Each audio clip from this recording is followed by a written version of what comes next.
Paradigm Comics proudly presents Montanya de Sal, written by Mark Turner. An extraterrestrial horror story read to you by Microsoft Zira. Chapter 1. Introduction. 7 Partygoers. One must understand the needs and desires of the American youth and their love and lust for spring break. One could say that the college and or work early career crowd seemed to have a love for spring break. However, no one could love it as much as these 7 partygoers. Inside of the dark Air Force Blue SUV, these travelers were driving to South Texas to enjoy a week-long spring break that was more than well-deserved. 5 of the 7 were Air Force personnel, and 2 of them were just local Texas college girls just looking for adventure and whatever the hell came their way.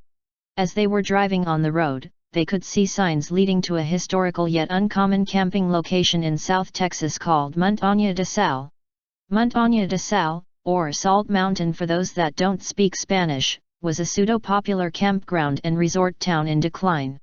At first, it was a small military installation and munitions ground for the Mexican military during the Mexican-American War, but after the war, the Americans cleared out the old Mexican military gear and used what they could to turn it into a salt mining town. The salt mountain that gave the town its name became a large salt mine that kept the town wealthy for a short time. That was until Mexican natives in the 1930s during the Great Depression destroyed the mine by sabotaging the mining facility the Americans had built. It was discovered that it was in retaliation for the desecration of the Mexican soldiers that were buried in the mass graves near the mountain. The town with no income then abandoned it until it was purchased in 1950 for $1,500. After some rich guy bought it, it became a popular camping ground for the rich and later for everyone else.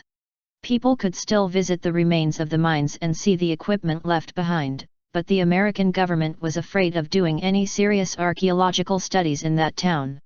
It was most uncommon for people who did not like small forests and patches of desert, but to southern Texans it was cheaper than being on the beach.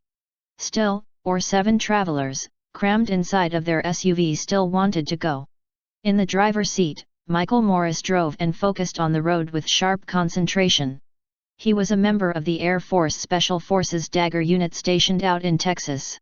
He was waiting for his next extensive tour of duty, but he was already a legend.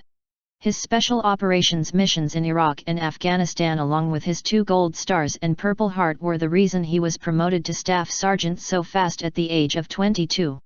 He was the highest-ranking member in the group, but even with his strong and serious demeanor, he loved to party just as hard if not harder than his friends to escape the fatigue of war.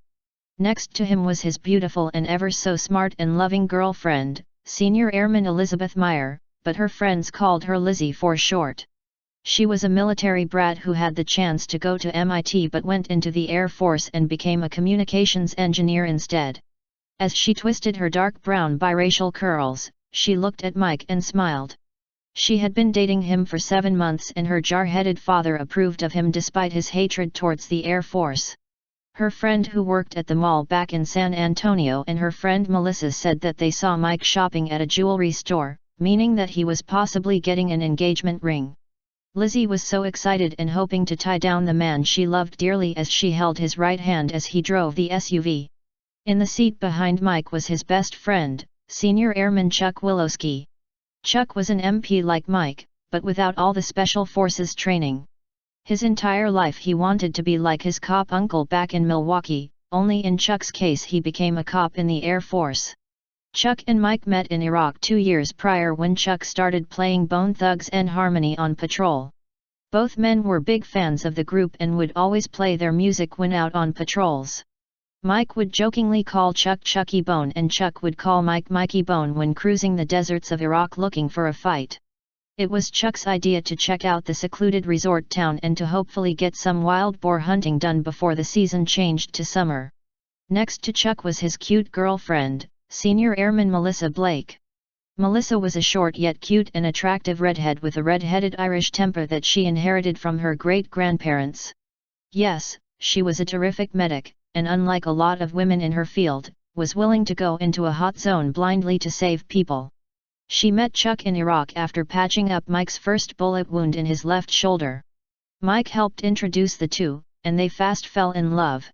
She was the one who decided to bring a daiquiri mixer for all the booze that was going to be in the cabin, and Chuck did not disagree one bit, knowing that the two were going to have a fantastic time with their friends.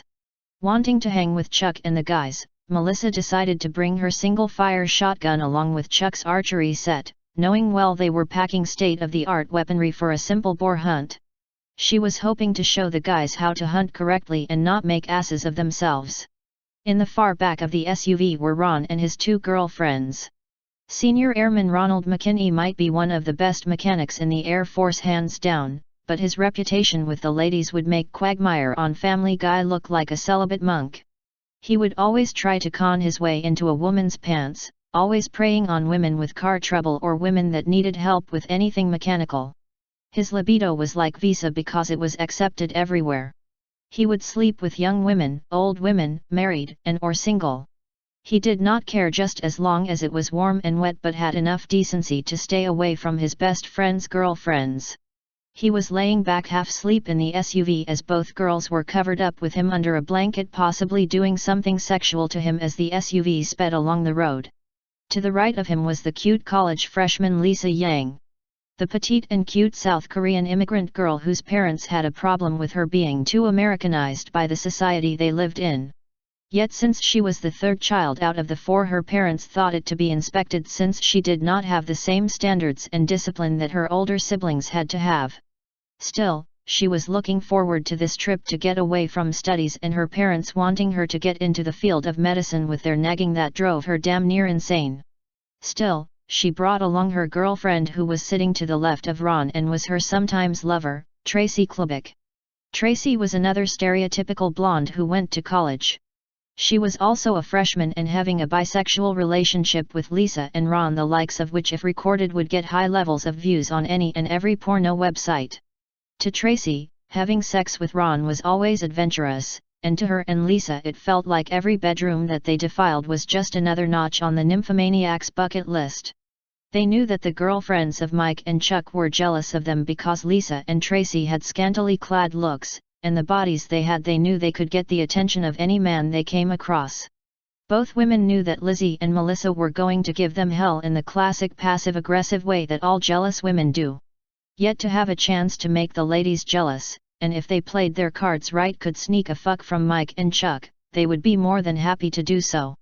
Still, the seven, with all their party favors of alcohol, junk food, and all their bags in the trunk, they were still 7 young partygoers. 7 young partygoers driving ever closer to what would become a living nightmare.